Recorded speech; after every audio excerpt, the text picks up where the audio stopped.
అంటే యాక్చువల్గా మనకు 10,000 ఎకరాలు యాక్చువల్గా ఈ ప్రాజెక్ట్స్ కావాలి. 2,500. అదే 10,000 ఎకరాలంటే మనకు మనకు మిగిలేది 25% అది చేయటానికి.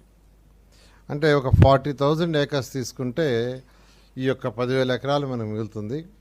అయితే వాళ్ళు ఇన్ఫ్రాస్ట్రక్చర్ చేయడానికి చేయాలి కదా, డెవలప్ చేయాలి కదా, దానికి మరి కొంత కావాల్సి వస్తుంది. దాని మీద ఫస్ట్ యాక్చువల్గా గ్రామాల్లో ప్రజల అభిప్రాయం తీసుకోమని 2 ఎమ్మెల్యేలకు చెప్పాము. అటు శ్రావణ్ గారికి ఇటు భాష్యం ప్రైవేట్కి ఇద్దరు చేస్తున్నారు. నేను అనుకోవడం ఇంకో 15 రోజుల్లో క్లారిటీ వస్తుంది. దాని మీద వీలైనంత వరకు ల్యాండ్ పుల్లింగ్లో తీసుకోవాలని, లేదు కాదు అంటే ల్యాండ్ అక్విజిషన్. ల్యాండ్ అక్విజిషన్ అయితే వెరీ సింపుల్, 10,000 ఎకరాలు చేస్తే సరిపోద్ది. 10,000 ఎకరాలు తీసుకుంటే డైరెక్ట్గా దాన్ని వాడేస్తాం, అసలు ఇబ్బంది ఉండదు. ల్యాండ్ అక్విజిషన్ అయితే దానివల్ల రైతులు నష్టపోతారు. సో రైతులు నష్టపోకూడదనే ఉద్దేశంతోనే ఈ ల్యాండ్ పుల్లింగ్కి ప్రిఫర్ చేస్తున్నాం.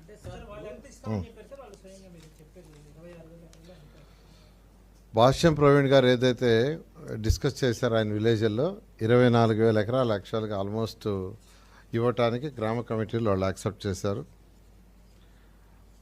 శ్రావణ్ గారు కూడా 3 గ్రామాలు యాక్చువల్గా చేశారు. ఆ 3 గ్రామాలు కూడా యాక్సెప్ట్ చేశారు. అది దాదాపు 12,000 ఎకరాలు వస్తుంది. 12,000 సుమారుగా కూలింగ్ ఇవ్వడానికి.